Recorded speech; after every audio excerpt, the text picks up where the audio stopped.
Welcome to Pathways Through the Prairie, this podcast of the North Dakota State Library. I am State Librarian Mary Soucie. During our podcast, we talk with librarians from across the state. Today, I am super excited and honored to be talking with my good friend, Phyllis Kuno. Phyllis is the library director at Trinity College in Ellendale. And I have known Phyllis the 11 years that I have been in North Dakota. She was on the North Dakota Library Coordinating Council when I first started here. So Phyllis, welcome to our podcast today. Thank you, Mary. It's good to be here. The North Dakota State Library's mission is providing pathways to information and innovation for North Dakota's libraries, state agencies, and citizens. Phyllis, tell us a little bit about your pathway into the library world. I was turning one of those magical decades and decided I needed to do something a little different, and thought I would go back to college and get my degree, which I hadn't done. And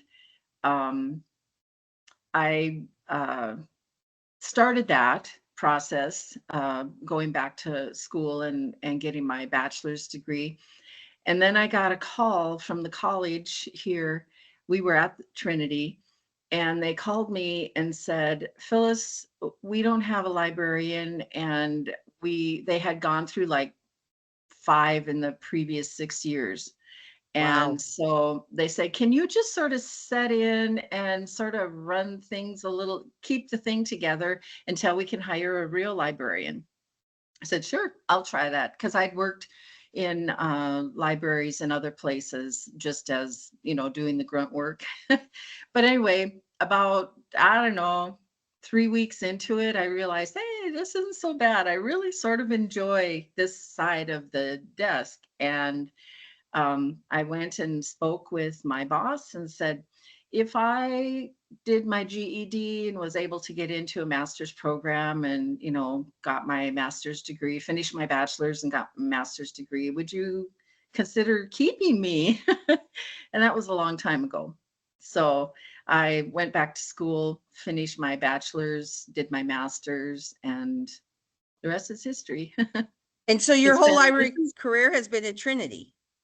We've been here, my husband and I have been here since 1987, but there was 1 year I worked at the local public school at their library with their librarian. And 1 year I tried to stay home, and about halfway through they called me back to do something at the college. So we've been here except for 6 years that we were in Sioux Falls. And while I was there, I worked at Southeast Tech for 6 years. 5 of those was as a library director. 1 I was in the business office. So it's I've spent most of the last, 30 plus years in the library. This is my 24th year at Trinity as a library director. Wow. How have things changed in that 24 years? Oh, my word. Well, when I came, we had the big old wooden card catalogs, and that was in 95 when I actually came to sort of just help them. And I think it was around 96, 97. And it was around that time that we automated the LST. We got some LSTA grants to put in some, what do you call it? The wiring, the network stuff that we needed for getting automated and tying into Odin and everything. We had been part of Odin, but this, was the automation part of it. And so we went from the cards to the electronic age, and then ever since then it's just been a roller coaster. It's just been insane. Everything has changed, really. And I remember how hard it was for me to get rid of a lot of those cards. We I still have one of those sets here. Actually, I think we have stuff in them now. So you're going to have to wait until we get some things digitized before you can get that cabinet. But I threw away most of those cards, but it took me years to do that. And we still have a few boxes of them that we use for scrap paper. So Mhm. it's just been insane. I remember when EBSCO first started doing uh, so their magazines, so you could look them up and read them and stuff. And I think they locked people in these rooms and put them at computers and gave them a magazine and said, do that. Type those into this. So, and you would get like discs that you would pop into your thing and you could look these up. And I don't know, some of them were illegible. You could not read them because they were, I don't know, they're sort of like they were bad. But anyway, so we've come just a long, long, long way. And that's another reason why I think I want to retire is because I'm an old dog and I can't learn any more new tricks. And there's just always new tricks coming down. Oh, there's always new tricks coming. Yep. What, Phyllis, what has kept you at Trinity for all those years? You know, I would have to say above everything else, it's the students. We love the students here. We love the faculty and the staff and the people that we work with, but I wouldn't have a job if we didn't have students. And they are the ones that have kept my hair from totally going gray. And my husband and I both just really love kids. He was a youth pastor before we came here, and we love this group of young people. And um, we liked our jobs. And I've done a lot of different things here at the college, but this is my favorite. But I would have to say that's what's really kept us here is just we like the people, especially the students. How has working with students changed? Obviously, you've gone from paper card catalog to electronic. We do a lot more online. I know Trinity Bible College has a lot of online students, a lot of Mhm. internationally online students. So how has working with students in that, how has that changed? It's changed in a lot of ways. When I first came, we had typewriters. Now we have, you don't do anything. You live in front of your screen on your computer. And it's just the technology, the the the way everything works. We have way more material online than we do in our physical building. And because of our international and our graduate and doctoral students, we have to make this available to them without, mailing them things because we can't mail a lot of things to a lot of our students. So it's changed in so many ways. Just uh, the way we have to train them. Um, there's a lot of stuff that they have to learn anymore if they want to help. It's really been a change, but thankfully it's sort of been, I've kept up with it, I think, but it has been just a real change. Like, especially now because we have so many international and our graduate and doctoral students rarely come to campus. So I email, I do FaceTime with them. I help them with their research, and it's just a totally different thing than when you're sitting with a student in the other room, and looking at things together. It's just you've got these two different worlds. And so I live in two different worlds right now, and it's pretty challenging, but it's been fun. Have there been any language barriers when working with international students? A little, we have quite a few students from Africa. and they're actually not, they have to know English in order to become one of our students. And some of them, I think maybe admissions and the faculty that they work with, they struggle with that a little more than I do, because most of my stuff is done through like email with them. So for me, it's not a huge thing. It might be more, a little bit more for the faculty and the admissions office and things like that. But we have them everywhere. I mean, they're just, I think we have students in 28, 29 countries right now. Wow. Yeah. Did you have international students when you started at the college? No.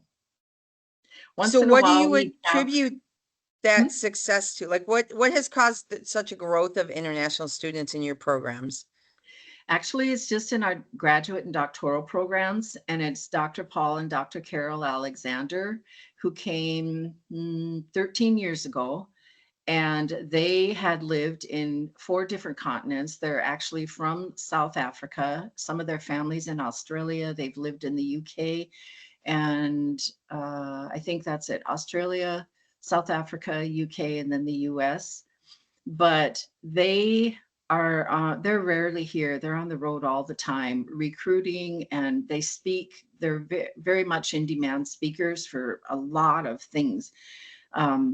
So they have just, I don't know, they just have this gift of finding people and recruiting them. And we started out, I think our first graduate class had maybe 12 students.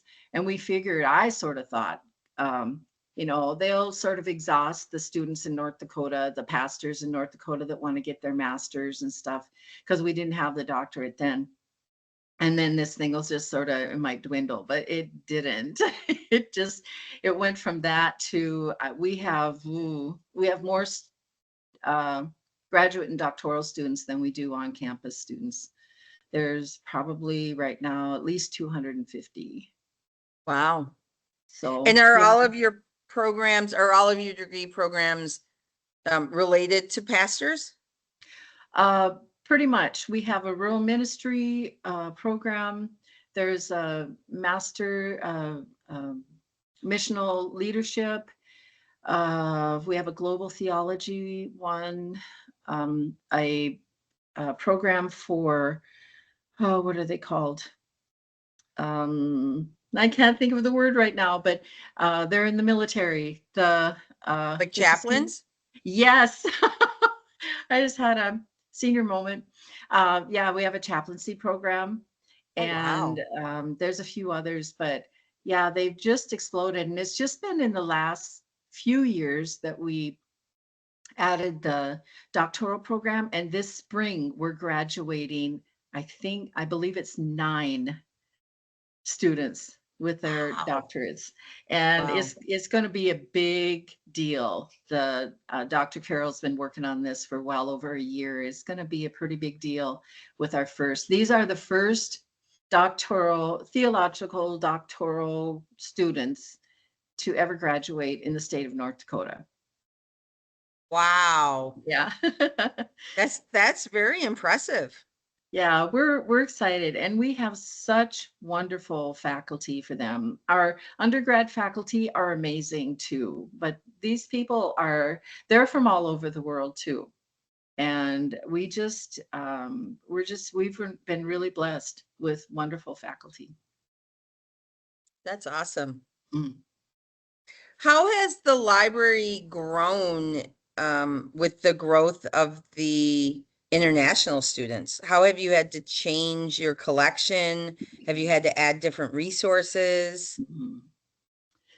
When they started the graduate program, one of the first things we did was the dean of the college, Dr. Carol, gave me this huge list of books that she wanted them to have because the missional leadership was the first program we had.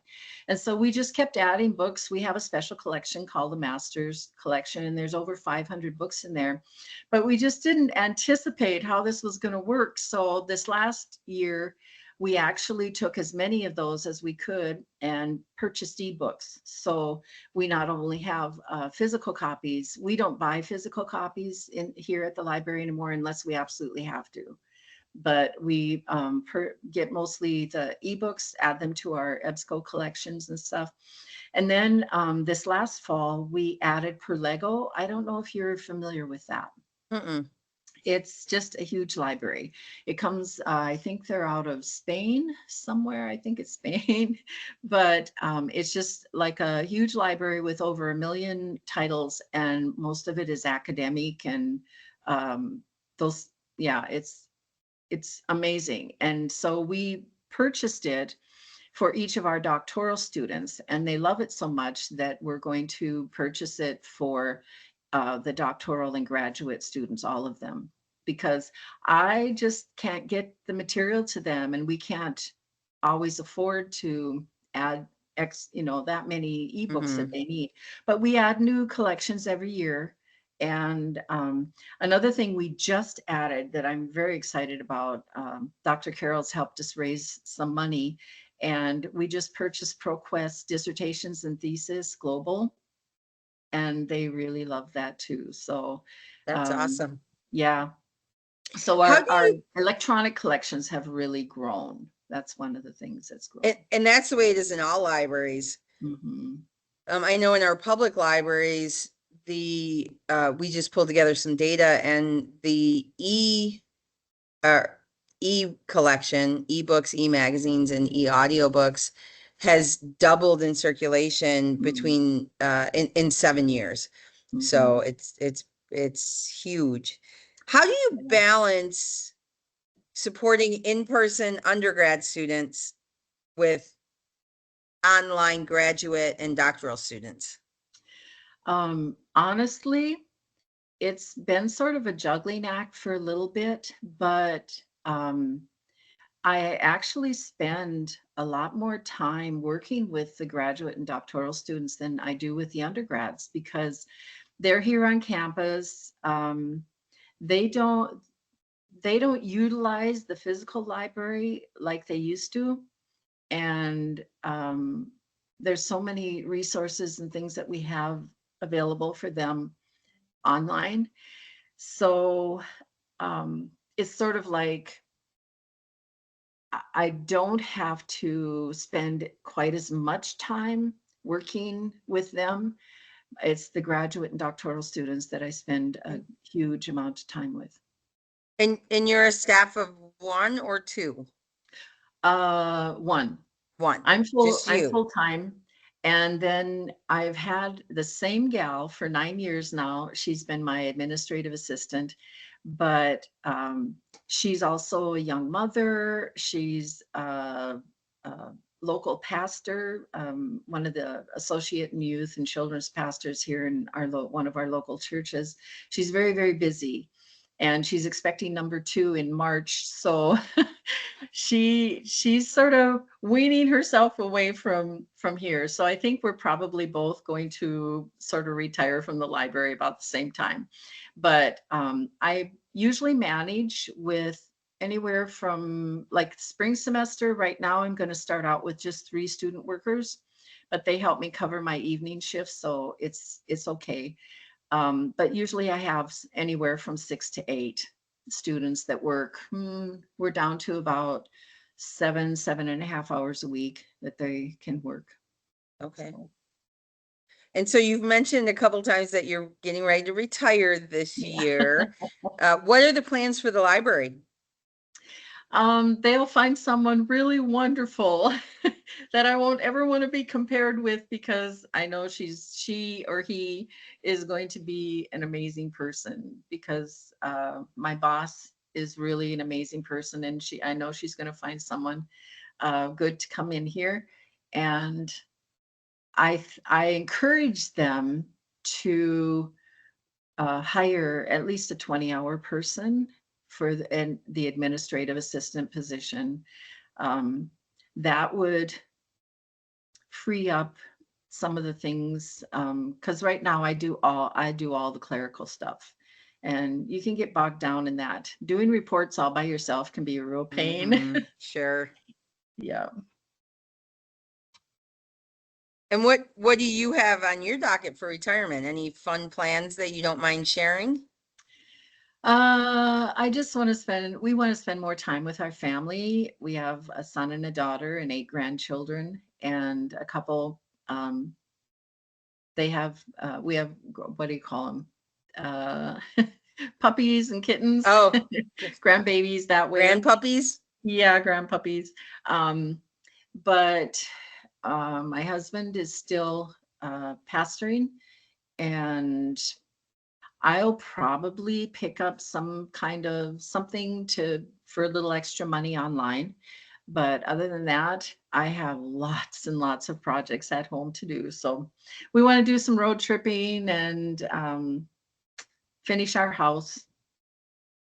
Yeah. So a nice, easy retirement. Well, I don't know about that. I'm sort of dreading it. I'm thinking, man, I'm gonna wish I was still back in the library. What has been your favorite thing about being a librarian? Hmm. Again, I'd have to say it's working with my student workers. Um, just watching them grow and learn. I have, I think 2 or 3 over the years that have gone on to become librarians, and that's always a really cool thing when that happens. But I'm the kind of person that you could stick me in a back room and give me a room full of books to catalog, and I'll be perfectly happy. But my job has sort of pushed me out there to be with people, and that's been good. And so I love working with my student workers and um, helping train them. But yeah, it's and I love all the library kind of stuff, the organizing. My husband says I'm an organizing freak. A lot of people in the library world are. I Yes. am not one of them. I Oh. can remember when our son was younger, uh, almost a teenager, and one of his friends came over and was looking through our, back then we all had DVDs out and we all had CDs out, and they were all alphabetized by the DVDs were alphabetized by title, and then the CDs were alphabetized by artist and then by title, and then also by genre. And one of my son's friends, I remember, was giving me a hard time about it, and I said, I didn't do that. My husband is the one that organized that. And uh, occasionally I would walk through and just move a DVD or a CD out of place, and uh-huh. it would drive him nuts. But I Yep. said, if I had organized it, all of the titles that start with the wouldn't be together. Right? Because we ignore those a, ands, and thes in the titles. So you can tell that it wasn't a librarian that organized the CDs or the DVDs. Yeah. But and Phyllis, whenever I'm talking with librarians, I have to ask that question that we all get asked, right? I never ask a librarian what's your favorite book, because like we get paralyzed. What's We your do. favorite book? How do you say a favorite book? But what is a book that you enjoy recommending to people? Oh, there's so many, but the first one that just came to my mind right now is a book written by a gal in, I believe, 1911. Oh, wow. And yeah, and I love biographies. Um, anyway, this is called a novel. It's called I can't the oh, why can't I'm drawing a blank. Um, Her husband was a traveling preacher. There's a word for that way back then. Anyway, she wrote a novel, but it was sort of loosely based on a lot of her own experience. And I was just shocked at how the book was so um everything, even this was over a century ago, so much of it applied to us today. I mean, Mm, some things just don't change. right. Human nature and how we deal with things, and yeah, an amazing little book. And like I Do you said, remember the author? huh? Do you remember the I author? believe her last name is Caldwell. Uh, the circuit rider's wife. Okay. I believe that's the name of it. That's what they called them. Right. They were circuit rider. Yeah, it wasn't the preacher's wife. I think he was a circuit rider Okay. preacher. Anyway, I'm sorry about that. No, I that's knew you'd okay. ask me something that I would not remember, but I have that book. I think I actually have a copy here, and I've decided that's one of the books that I'm going to start finding copies on Amazon and giving to our female graduates that have worked for me, because it's like, wow, there's so much common sense in there, and that was from a long, long time ago. Mm-hmm. But those are the kinds of things I really enjoy. I love history. I love stuff that's really true. I'm not a Mm-hmm. fantasy person. So, I read Keeper of the Secret Library. I think it was the Keeper of the Hidden Books by Madeline Martin. If you're a history fan, I think you might enjoy this one as well. mhm, So it's about two gals, one's Jewish, one isn't. They live in Warsaw, and they end up working together in the library. And then as the war marches on in the Nazi occupation, there's a group of people that band together and end up hiding some books mhm, to keep them safe. mhm. And it was a really, really heartwarming story. Obviously, there's some sorrow in there Yeah. as well as most historical books have, but Mhm. um, it was really, really well written, and the author, as so many historical authors do, included like the research behind it, Mhm. um, the tie-in to the Warsaw Library, and it's one that I like to recommend to people who are Mhm. history readers. Mhm. I read a lot of cozy mysteries. I read a lot of cozy romances. I love Christian romance as well. Um, Mhm. but I'm just starting to get into historical fiction, so I'm really excited to place a hold on this one that you recommended. Um, Even though it's technically probably not, when it was written, it wasn't historical fiction, but it is Yeah. now Yeah. become historical fiction. You might want to check out the Taneys. It's their last name is spelled Thoene. They wrote many, many historical novels, Okay. but the Bodie and can't remember his wife's name. Anyway, they haven't written anything for a while. I don't think they're probably more popular like in the late 90s. Um, but they've written some amazing books, and they are very, very I believe it's the husband that does the research and the wife does the writing, Oh, and their fun. historical novels are very, very factual. Um, but yeah, Taney is Okay. their last name, I and they've will I will look probably some of written those up 30 too. books. Oh, wow. Yeah. Wow. I will definitely look them up. Mhm. So, Phyllis, I like to always ask folks in the library, sometimes people don't know all that libraries offer today and all that we do. So I always like to give our librarians an opportunity to share what do you think is something people would be surprised to learn about your library? Uh, I think they would be surprised, um, especially now. Um, we have a classroom. We actually have a computer type classroom with an interactive TV. Um, I'm trying to step into more recent times. We've been behind in a lot of stuff, but I when a student or anyone comes to the library and says, "Oh, I can't find there, you don't have anything on this topic," that's like saying "sick 'em to a dog" to me. And I love just finding the information that they need either on our shelves or searching it, through some of the databases and things that we have. But I think a lot of them don't realize the depth and the breadth of the online resources that we provide.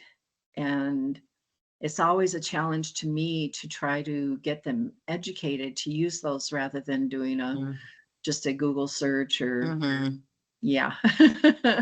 So a lot of times that's a surprising thing. We give away books before we send them off someplace that says they won't put them in a landfill someplace. We offer them to our students, either books that are gifted that we don't keep or things that we've pulled off the shelves.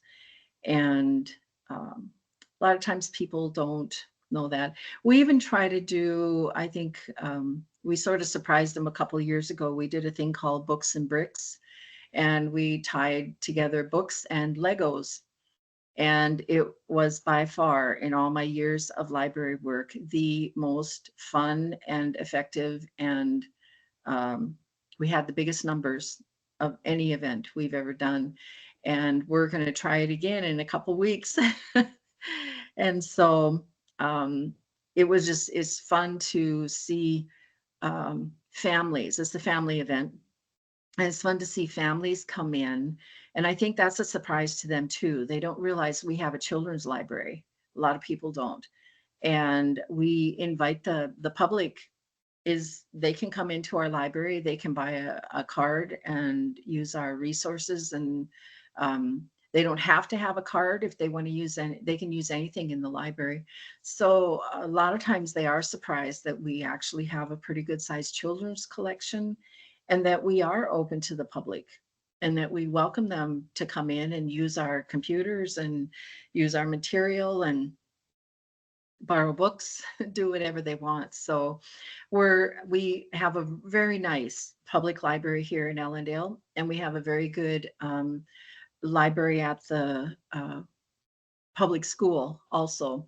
So I think between the three of us, we really cover a wide range of things for people in this community. And that's one of the things I've been trying to encourage the community to use us too. That's wonderful. Phyllis, thank you so much for taking time to talk with me today. I'm so glad that we got to do this before you retire.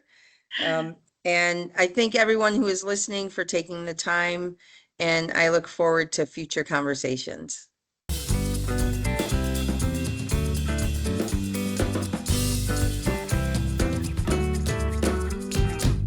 When you have a paper, project, or presentation to complete, the hardest part is figuring out where to start.